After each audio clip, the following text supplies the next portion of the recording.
एगो टोटरम कॉल ए बुची एगो टोटरम कॉल हाथ फेरो ना तनी गुली पे ए बुची एगो टोटरम कॉल हाथ फेरो ना तनी गुली पे कहेलु बाबा अब होई का होई मानिला बात तारा लइका होई कहेलु बाबा अब होई का होई मानिला बात तारा लइका होई लेके तुम जड़ी कुल्ही पे ए बुची एगो टोटरम कॉल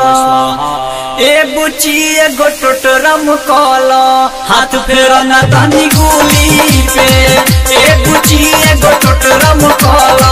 हाथ फेरो ना तनी गुली पे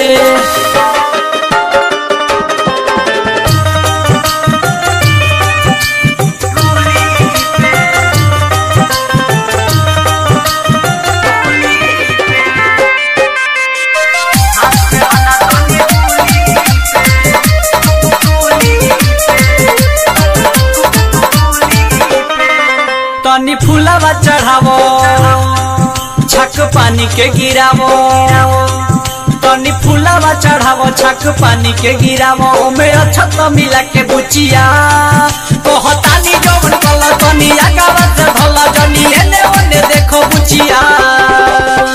उठे ना दे हम दरदिया तनी को छपे ना पड़ी हरदिया तनी को उठे ना दे हम दरदिया तनी को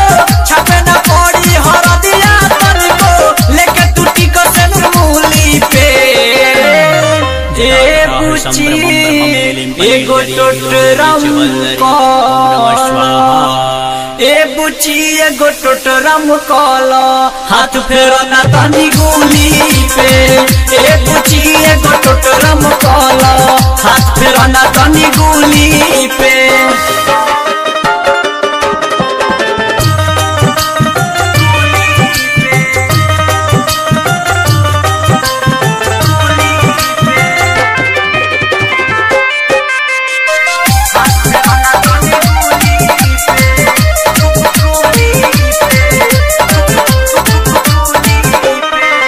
तनी घुंघटा हटावो